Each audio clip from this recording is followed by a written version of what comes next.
Our third and final speaker for this session is Professor Jim Collins. He completed his bachelor's in physics and his PhD in mechanical engineering as a Rhodes Scholar at the University of Oxford. He joined the faculty of the Biomedical Engineering Department at Boston University in 1990 and has been there ever since. He's currently the William F. Warren Distinguished Professor and an investigator of the Howard Hughes Medical Institute. He's also a founding member of the faculty of the Wyss Institute for Biologically Inspired Engineering at Harvard. Among his many awards and honors is the famed MacArthur Award and the NIH Director Pioneers Award. Probably, though, the most coveted in this crowd is that in 2008, he was honored as a medical all-star by the Boston Red Sox, and he threw out the first pitch at a Red Sox game in Fenway Park. His interests span the role of noise in biological processes, synthetic gene networks, and systems biology. And the title of his talk today is A Network Biology Approach to Cancer. Welcome, Jim.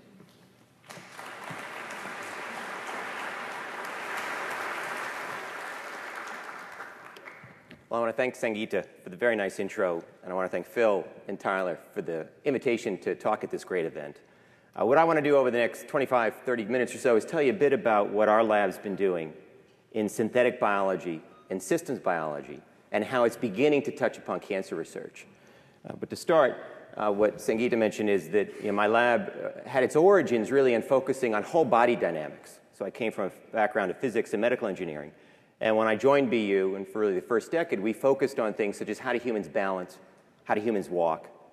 We discovered, for example, that you could deliver noise in the form of either random mechanical vibration or fluctuating electrical signals and enhance the function of sensory neurons. We took that further and embodied it in this strange idea that you could have vibrating insoles and introduce these random vibrations to the soles of subjects' feet and have them balance better. And probably our most stunning result in that area was that we could take a 65-year-old or a 75-year-old and have them balance as well as a 25-year-old.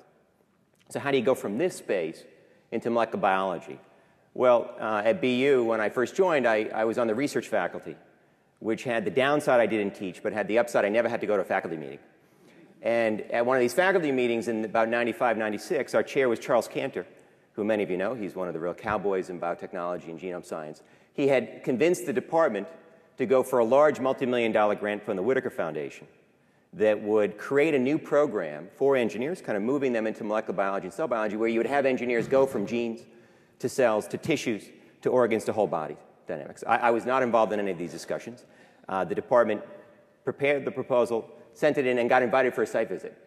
And the Whitaker Foundation, which no longer exists, but had really helped launch bioengineering as a major academic discipline, liked to see early efforts of what was pitched. So Charles called me in his office and says, Jim, we're about to be site visit, we're going to be embarrassed. We have nobody spanning levels. He says, I know you're doing interesting things on human balance control using nonlinear dynamics. Would you be willing to try to do something at the molecular cell level? And I says, yeah, I don't know any molecular biology. He says, great. So Charles says, I have this system that we've engineered. We've engineered a cell suicide system that was designed to gobble up stuff in the environment, then kill itself. But it's killing itself faster than we want and before it gobbles stuff up. So could you model it from control theory, come up with ways to do tighter control? He says, oh, we give it a shot. So he's great. So he goes to his whiteboard, writes a bunch of rate equations for a system. I write these down, not knowing exactly what they represent. And as I'm leaving, Charles Locke says, oh, Jim, I forgot to tell you, you have 4 days to come up with something. Site visit's Friday. So we ran back to our lab and tried to analyze for the modelers in the audience. There was nothing interesting about these equations. There were no interesting dynamics. It turned out they actually did not really well model the system Charles wanted us to model. We didn't know any molecular cell biology in our group, so we couldn't modify them. I went back to Charles on Thursday night and says, Charles, we're going to have to punt. We gave it our best shot. I got nothing. He says, no. I want you to go out there tomorrow, Jim, and tell them your vision for what bioengineers can do in molecular biology. I said, I don't have a vision. And he said, no, go out there. So he wheels me out, and I gave my vision, 96 hours old, and we did not get that grant. In large part from my presentation. But what happened was, now that we had more than 96 hours to become molecular biologists, a few in my lab and myself began reading in the space, and we got excited and began teaching ourselves some molecular biology. So this is around 96, 97, and began to talk to folks. And they said, really what you should do is reverse engineer networks inside cells. This is going to be the big challenge now on the heels of the genome sequencing efforts. And we began thinking about what you need to do, and this is around the time that microarrays had just appeared on the scene. They were very expensive, and they were not yet popular. There were only 6 publicly available data sets. So we looked at that, and as engineers realized, man, you can't reverse engineer anything on the scope that's of interest in the cell. So we ran as fast as we could away from that problem. But we then sat back as engineers and said, okay, engineers here at MIT and others will take apart a radio, for example. That's the notion of reverse engineering, which was the idea you'd do inside the cell. But we also will take components, electronic or mechanical, and put them together into circuits or into interesting systems. So with Tim Gardner and myself, we kind of sat back and said, okay, we're not ready to reverse engineer anything, but maybe you could forward engineer something. And this kind of helped launch synthetic biology. So we got excited by the idea that you could take molecular components, be they genes, proteins, RNA, promoters, put them together into plasmids or constructs based on circuits, get them into cells and see if they function in the way you like. So the idea would be take motivation from electrical engineering, develop a schematic of your circuit, do some modeling, convince yourself it might work, and then find your components, put them into a plasmid, get them in a cell, and see if they actually function as you desire. We sat back and thought for a long time about what would be something suitably interesting to pursue, but suitably simple enough that we could actually model it and maybe build it. And we cycled through with Tim Gardner and others a number of different possibilities and zoomed in on this idea of a genetic toggle switch. This is a switch which was motivated by toggle switches or flip-flops or RS latches that are a simple form of switch used in electrical engineering. It's basically a memory element that's at the heart of all of your PCs. You have thousands of them in your PCs or your little portable computers. And it's basically a system that will stably flip between states, either on, off, or 0, 1 in a binary mode. We sat back and said, okay, how could you do this molecularly? And we came up with the following schematic. What you have are 2 genes, repressor 1, repressor 2, each driven by promoters that are constitutive. Okay, so you design the system so both repressor 1 and repressor 2 want to be on. You then set it up so that the protein produced by repressor 1 wants to bind to the promoter on switch for repressor 2, shutting it off. And likewise, the protein produced by repressor 2 wants to bind the promoter for gene 1 or repressor 1 and shut it off. Okay, so each wants to be on, but each wants to shut the other off. Right? So for all of us with kids, it's like you get your 2 kids in the back seat. You shut up. No, you shut up. No, you shut up. Right? So here's the molecular version where, again, you've got this. Now, in principle, what you can have with this system is a bistable scheme. That is, if you have appropriate balanced components, you can have it set up so that it wants to exist in one of 2 stable states. Either state A, where gene 1 is on and gene 2 is off, or state B, gene 2 is on and gene 1 is off.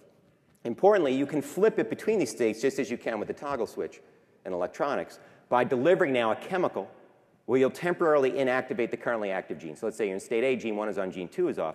You deliver a chemical, or an inducer, or environmental stimulus, which shuts down gene or repressor 1. This now allows repressor 2 that wanted to be on to come on. And now once it's on, it's strong enough strength to shut off repressor 1. You can now remove your inducer, and you flip the state from gene A, or state A, to state B. Well, did this work? We did as we often do in synthetic biology and broadly in engineering. Started with modeling, a couple ODEs, where we did a bunch of series of different nonlinear and broadly dynamical analyses, convincing ourselves it could work. We then created plasmids using LAC, TET, and CI with different schemes. And then we actually got these going, different versions inside E. coli to start. And so what we're showing here is a chemical temperature-sensitive toggle that's basically using LAC and CI or C1, temperature-sensitive version. Start the system, in this case, in the off state. You hit it with IPTG. Now CI and GFP flip on after about several hours. It's a high-copy plasmid. You can remove your inducer, and now it stays stably in that on state. And we've looked out 96 hours, even longer now, where you have cell division time for E. coli is only 20 minutes, so you have many, many generations there in a stable on state. And then you can whack it with heat shock to flip from the stable on state to the stable off state.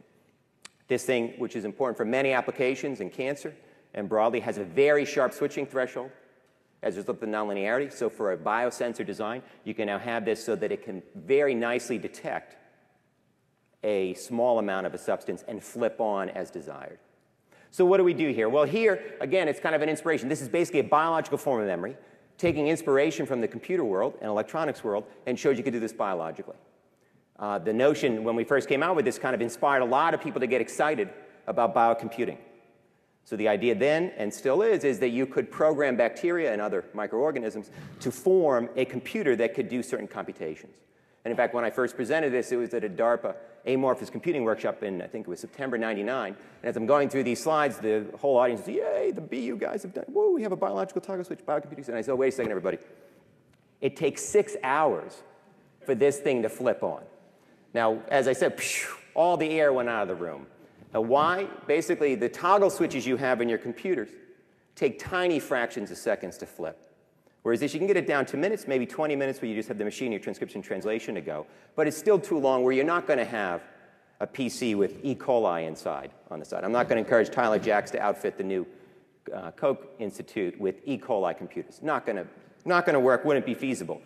But if you begin thinking about these guys as little ways you could program these organisms to do interesting, sensing, remediation, producing drugs, producing fuels, we're there. And the community has developed, as well as our labs, different switches, oscillators, RNA switches, counters, timers, and broadly these programmable cells. But if you're going to begin to impact the therapeutic space and be invited to speak at the Koch Institute Symposium, you need to realize that you're going to only go so far if you're in the microorganism. So can you, in principle, go from these little guys, lower organisms that have been sequenced, to higher organisms that have been sequenced? So can you move synthetic biology from microbes, which is where the dominant effort has been and still is, and we took that challenge and thought about designing a mammalian toggle switch that could flip between. We thought there'd be a whole host of applications. It turned out it was really hard. We burned through 2, 3 postdocs. Nobody could get it to work. And the challenge there for the dynamicists in the audience who can appreciate it is that in order to have a good toggle switch, you have to have a very tight off. And it turned out the 2 major ways you could do it would be either with a repressor or with RNAi. And each of those, maybe you get 85, maybe 90% repression. That wasn't enough on the mammalian side. So with Tara Deans, who was a really talented PhD student, she came in the lab, took up the challenge, as now victim potentially number 4, and said, OK, instead of doing the toggle switch, why don't we just try to do a really tight mammalian switch, basically half of the toggle. And we're engineers. Let's actually try to harness the 2 key ways that we could use to shut things off. Can we use both the repressor and the RNAi together? And with that, Tara kind of sat back and came up with a cute design captured here schematically. So she uses LAC to basically shut down transcription that's going to now control the desired expression of whatever gene of interest, in this case it's GGFP. And then what she did was use RNAi, so use short hairpin RNA component that was engineered to target a little target that you tag onto your gene of interest. So you're going to knock down transcription, but if you have a little leakage, this guy's going to knock down the leaking mRNA. And you should, in principle, get a very tight off. Now, we can all get tight offs. You do your knockouts, et cetera. What you want to do is be able to flip the thing on. And so with this design, she also could flip it on with induces IPTG, which will now, basically in this case, shut down LAC, which now will allow TET to come on to shut off the siRNA component. So did this work? Well, Tara got these going in different mammalian cells. Here's some interesting kind of component analysis she did. In synthetic biology, we'll often do component by component. So here's our background. Here's our positive control. When she used the repressor alone, she gets about 90% knockdown. Good, but not great. With just the RNAi, she gets about 85% knockdown. Again, good, not great. When she combines the 2 into her switch, she gets greater than 99.9% knockdown, which is really good. She can actually flip this thing from an off to an on state and cycle it back and forth. And the beauty is she can actually use this as a rheostat. So like a dimmer switch in your dining room, she can go from effective off and tune it up to different levels and keep it controlled at that level.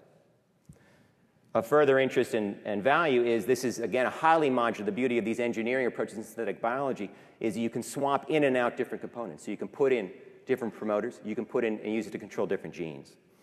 So Tara wanted to, in kind of a demo of machismo, show how tight her switch was. So what she did as her first demo outside of the GFP was she used it to control DTA. So DTA will produce diphtheria toxin, which even the notion is a single molecule of which could kill off a cell.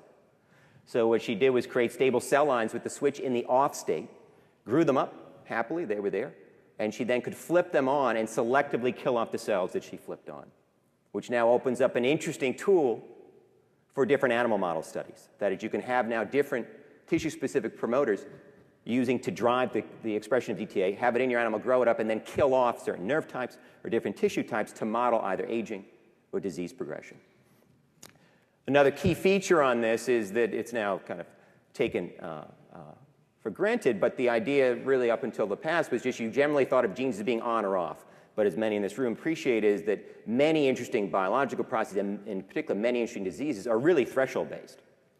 That is, at a low level you're fine, or maybe at a high level you're fine. There's the intermediate, either it's getting knocked down past a critical threshold or being knocked above a critical threshold. And this switch that Tara's designed is beautifully designed as its rheostat that allows you now to explore different phenotypes. And so what she's showing here is she uses it to control the expression of BAX, a pro-apoptotic gene, and actually shows that at low expressions you don't get apoptosis. And there is some critical threshold above which you actually have now apoptosis being triggered. This switch is now available, I think it's through Origin. It's actually being used by about 800 different groups, which we're really thrilled that it was picked up. In synthetic biology, in addition to these constructs, as I said, really the first part in many areas is to do computation. And we've been excited with Xiao Wang, a postdoc in our lab, recently on looking at can you use computation and eventually synthetic biology techniques to look at issues of multi-stability. And that is how you can have multiple stable states and transitions between those states in regard to different biological processes and also disease. So in stem cells, you have the idea of either both pluripotency and differentiation where this multi-stability is playing a role. And increasingly in diseases, including cancer, there's discussion of could you have certain aspects of the disease arise as your system jumps between stable states. So what Xiao did along with Mo Khalil in our lab was take up this challenge, model starting with just a very simple analysis of a 3-gene, fully connected triad. Okay, so you have 3 genes, could be transcription factors, each talking to each other, so they're interacting with each other, and also regulating themselves.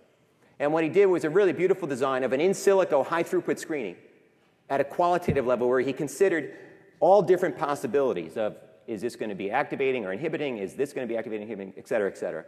Considered 104 different possible arrangements on the network, and then analyzed using mathematical tools what were the networks that could sustain the greatest possibility of multi-stability. And actually had a number of key ones that popped up. The one that showed the greatest capacity for multi-stability is shown up top. This is one in which each of the genes mutually inhibits the other and activates itself. So you have inhibitory intergene and positive feedback on itself. What's interesting from all those key ones that actually show multi-stability is that Xiao discovered all of them require positive feedback or positive autoregulation in order to have multi-stability. He went further and can actually analyze how do the connection strengths affect the arising of multi-stability. So in a kind of simple table he's showing here, where he's showing here now the strength of the gene-to-gene interaction versus the strength of the autoregulation on the gene. And this is the number of stable states that can arise. So what you see is to get the highest number, which is the highest in this would be 8 different stable states. And that is, for a given parameter value, it could have 8 different states, right, and jump between it, that you need to have very high autocorrelation, positive autoregulation, and very low mutual repression. Okay? He then can actually analyze noise strength. So increasingly in the last 5, 6 years in synthetic biology and systems biology and now molecular cell biology, there's a lot of interest in understanding how variability, gene expression noise, different changes will allow you to flip between different states. And Xiao can systematically explore that and show that you can actually go, say, have a very stable initial state, and as you increase the noise that could arise from transcription and translation, you'll have your system jump between multiple states. We're now beginning to explore how you could test this. With Kevin Murphy and Gabor Balazzi in our lab, we actually engineered a synthetic gene circuit that will allow you to tune the amount of noise in your system. And what you can do with this is, you can basically ramp up the noise by just increasing gene expression. But what these guys came up with from a synthetic biology standpoint was the ability to change the mean, or in fact, I should say, the ability to change the noise without changing the mean, which now is opening up a number of interesting studies that we're looking at both from disease and differentiation. Switching gears a bit, a few years ago after we began playing the synthetic biology, we were kind of little kids with a hammer looking for nails that we could hit. And so this is around 2002, 2003. We realized, okay, we've got this gene circuit control toolbox, right? A whole series of different switches. We could have cascades, oscillators. What could you do with it? And with Tim Gardner and others, we sat back and returned to our original challenge. Remember when I said when we began thinking about molecular biology, people said, hey, could you reverse engineer the structure of these very complicated circuits inside cells? And now in 2002, we had a lot more data available. We realized, okay, yeah, maybe you could. Right? Maybe you could use these switches as probes to go into a cell, turn different genes up or down, measure the response, and from that infer the underlying circuit. And again, the motivation came from engineering. So if you're an electrical engineering undergraduate, you'll typically take a class, a circuit class, where the professor will hand you a circuit board and say, okay, hotshot, how is this thing wired up? They don't give you the blueprint. Right? So what do? You run your lab, and you turn as many of the components as you can up or down or on or off, and you measure across the circuit board the response. You do this multiple times and try to infer the structure, right? You go back to the professor and say, hey, here's what I found. If it's MIT, you maybe get a C, a D. If you're at Harvard, no matter what you give them, you get an A. And they pat you on the back. Well, for many of you, I know we're just moving the engineers now into the Cancer Institute. Many of you are not engineers, so you can maybe relate to that, but many of you are homeowners. So by the same notion, say you buy your new home, you don't have the wiring diagram for your house, and you want to figure it out, but you got a big circuit breaker box in your basement. Right, so what do? You take your boom box, turn the volume up high, plug it in your kitchen, you run downstairs, you flip the switches till you hear the boom box go up, kitchen. You run back upstairs, go in the dining room, plug it in, and run downstairs, dining room. Right? You do that repeatedly, you get a first-order network map of your house.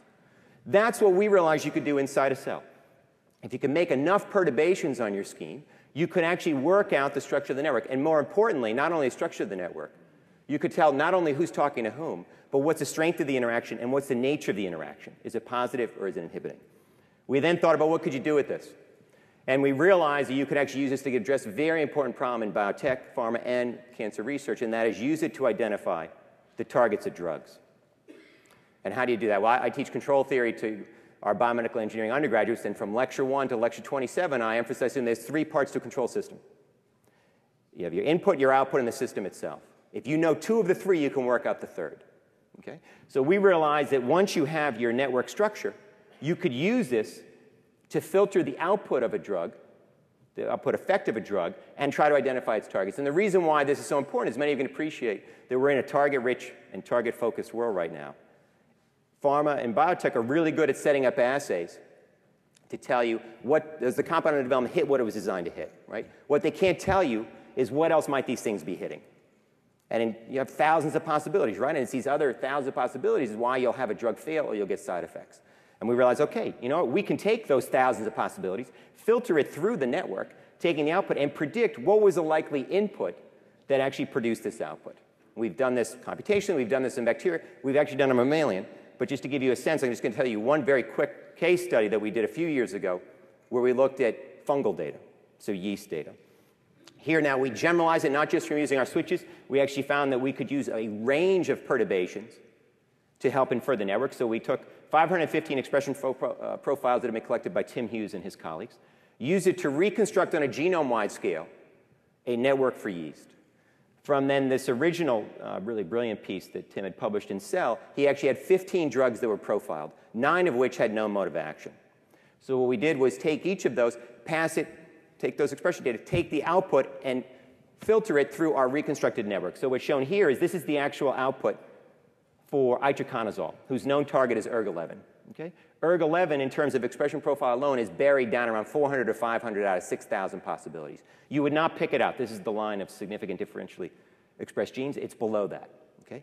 You pass this output through our reconstructed genome scale network, and boom, ERG11 jumps up as number 2 predicted targets for that drug out of 6,000. When we sent this in, the reviewers said, okay, that's pretty interesting, but are you really going to hand a list of 50 or 100 targets to biotech or pharma? They're not going to like that. And it turned out we had about 50 here. And he says, why don't you try to do pathway enrichment, which is a really great suggestion. Because what you see here is in the yellow are actually the genes that are in the same pathway as ERG11, kind of all over the place. But when you pass them through, the top mediators being predicted, the identified targets, predicted targets through our approach, of the top 57 of them are in the same pathway as ERG11. So it now can nicely simplify the way you could look at this. Itraconazole, the known pathway that it targets ergosterol biosynthesis, known target is ERG11. From our analysis now through the network, our highly enriched pathway with steroid metabolism, of which 7 of the top 50 are linked with that, including as number 1, the top target and known target for itraconazole. And we basically did similarly well on the other 8 drugs. Hydroxyurea, known to hit DNA replication. Here's its 2 targets. This was the enriched pathway we picked up. And of the top 50, there were 4 predicted targets, 2 of which are the actual known targets. Second thing the reviewers said was, that's really kind of cool, seems like a new technology. We haven't learned anything from what you showed us. Right? You're looking at drugs of no mode of action. Can you go beyond that? And it was a really good challenge. And so Tim Gardner ran down the street, went to our chemistry department, and says, guys, we got a challenge here. And he talked to Sean Elliott and Scott Schaus and said, do you guys have anything interesting in your chemical library screen that is doing something funky in yeast? And they says, yeah, we've got this drug or compound PTSB, and it inhibits growth in yeast, but it also inhibits growth in lung cancer cells. And Tim said, great. And they said, hey, we don't know anything. We don't know what this thing is doing. And he says, drop it on a bunch of yeast, do an array, and give us the array. So they did that. Again, pathway that it hits and target were unknown. We predicted it would hit cell redox homeostasis and two targets, thyroreductin and thyroreductase. Scott Shao, Sean Elliott went in their labs. They actually had assays for that and actually showed that PTSB, in fact, did inhibit thyroreductin and thyroreductase. Probably hits other things, but we were able to go and show this. So here now you take a computational systems biology approach where you can take a large set of expression data and now take a drug of unknown mode of action and pass it through that to make an in silico prediction that turned out to be validated in vitro. This approach, as said, is now amenable really to cancer drugs, and we're very open to collaboration to see how you can do. We then, in the last two case studies, got excited to think about, okay, the perturbation need not be a drug, right? Basically saying, okay, you've got an input that could be an environmental perturbation, it could be a biological process, it could be a disease. And with Isla Aragon and a few others in our lab, we realized, boy, wouldn't it be neat if you could think about now passing a disease profile through your reconstructed network to begin to gain insight who are your key genetic mediators, both at the gene level and at the pathway level, underlying the development of a disease and or the state of the patient. And so Isla took that challenge up, and what she did was take about 1,200 different expression profiles across many different cancers, use those to reconstruct a quantitative human network, and then looked at non-recurrent primary prostate cancer samples from humans, as well as metastatic prostate cancer samples, passed them through our networks to see if she could identify the predicted, come up with predicted mediators, to try to zoom us in, right? And many of you can appreciate, if you look at expression data for microarrays, you've got hundreds, if not thousands of things changed. It gets very frustrating, right? And you'll see papers published, these 500 went up, these 700 went down. It's not really that insightful. But we thought, boy, if you could pass it through, could you maybe filter the process and have the key guys pop up? And to kind of focus ourselves, we hypothesized, it's been known that androgen receptor signaling, the AR signaling pathway, is a key guy underlying metastatic prostate cancer. So we hypothesized that this would be the key mediator for metastatic and that you would not see it from expression change alone. And in fact, that's in short what we found. So up here is the non-recurrent primary prostate cancer. If you look at expression change alone, the only enriched pathway was proteolysis, peptidolysis. If you passed it through our network analysis, metabolism came up, which is nice, right? You have a lot of interesting things about metabolic shifts in cancer, and even in the early stages. In the metastatic, if you did expression change alone, we had muscle development and muscle contraction with the key enriched pathways, and cell adhesion, so that's a pretty nice one. When you pass this expression profile through our network, the number one enriched pathway with very high level of significance was the AR signaling pathway, which again was kind of a nice validation. It didn't come up with a new insight, but it did show that you could now use these network analyses to begin to gain insight into mediating aspects of pathways. The other thing we got excited about, and Daniel gave a great talk touching upon some of this notion, is could you use network analyses to get after biomarkers? My wife's a primary care physician at Mass General who studies prostate cancer research. She's actually known as Queen of Prostate at the NIH. I'm not sure it's a great nickname to have. What she often tells us is that many men will die with prostate cancer, not of prostate cancer. And the challenge with many of these screens is, can you discriminate between the kitty cat tumor that's not going to do any harm, and it'd be better to just leave it there because the procedures have some ill-toward effects, versus the tigers, the tumors you want to get out. And we just, as a first step, moving towards kind of network-based markers, said, okay, if we look at the AR gene, could you now use the network to pull it up, pull it out of your scheme to use it as a marker? And what Isla did was actually now pull in recurrent prostate cancer data and compare those with non-recurrent and metastatic. And the AR gene, when you pass it through the network, is only about 843 out of, in this case, I think we looked at 22,000 possibilities. Expression change alone is about 600, not above at the level of significance. There is no difference when you look at expression change alone only between the non-recurrent and the current, but it pops up into the level of significance when you pass it through the network. So now it becomes a significant measure when you filter it through your network. And then when you look at the metastatic case, it pops up to a very high level, and it's still below the measure of significance on expression change alone. Very last quick case study, and it speaks to a number of collaborations I have with folks in this room, is we also got excited about, could you use these network analyses to get after combination therapies? We were challenged by Ron DePino and Linda Chin and Bob Langer and Bill Hahn to think about, could these systems approaches help you identify who do you want to hit? And could you hit them with RNAi or small molecules? So the general motivation now was, okay, if we could recreate your network, reconstruct it, filter a different disease state, can you now identify mediators you want to hit, as well as can you identify certain disease defense pathways that you might want to knock down to get a better response? which now could identify your key guys for combination therapy. What we did with input from Ron and Linda and others was then look at HCC, liver cancer. So we looked at expression data from patients as well as controls to see could we come up with mediators. Firstly, just looking at the predicted genetic mediators. We didn't know anything about this disease, which has its advantages in that we truly are objective, disadvantages in that we don't really know what to make of the output.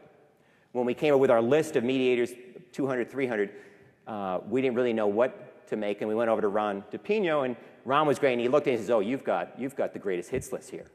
You've got a lot of interesting genes, and with his input, we went and focused on several, and what you see here, these are the rankings out of the 22,000 of predicted mediators coming through the network, and here they are on expression change alone. So many of the interesting ones we came up with, like HUE1, you would never have picked up. It's down around 4,000. It's well in the noise of expression change. But that change that it exhibits, when you reflect that it sits in a network, turned out to be very important. We're saying it's actually the 8th guy of driving much of the response that you see.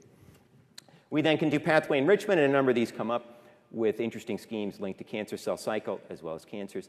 And again, with Ron and Linda's input, we did a kind of a multi-pathway analysis and said, okay, here's 2 interesting mediating targets we're predicting to come up that seem to be impacting a lot of interesting pathways.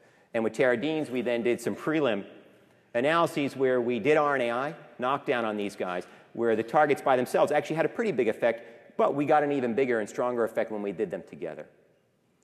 And the challenge there is that we're obviously using the great expertise and insights of Linda and Ron. Could you do this objectively? And so with Zheng Li and Isla Aragon in our lab, we actually came up with a nonlinear analysis where you can now look at these network outputs and begin to make predictions on pairs or triplets or quadruplets or 5, 6, 7 number targets. You know, the guy like Bob Langer who can do magic on delivering schemes, you really don't have great limitation on the number of guys you could target. And what we then said was, could we objectively identify pairs to start out with of targets that seem together to have synergistic effects that if you could knock down, you could begin to get some disease reversal. And again, for HCC, the analysis predicted PRs, these 2 guys, whatever they are. And on their own, they did very little. But together, we actually got a dramatic and very big effect, again, which was all done objectively and came in for the analysis. We're going in many different directions from this. We're now working with Linda and Ron on glioblastoma. We're beginning to look at ovarian cancer. We're doing breast cancer work with Don Ingber. And again, I'm just so happy that with this new Koch Institute that the engineers are going to be in with the biologists. I think it's going to be a very exciting time in the field. Much of our stuff is published. I encourage you to visit. And this notion of kind of engineering circuits, will it revolutionize medicine, engineering, biotech? I'm not so sure. Let's take out engineering life. Let's just say engineering. I think engineering in conjunction with biology will really have a big impact in these next few decades. And I think, obviously, the Koch Institute is going to play a big role. Thank you, everyone.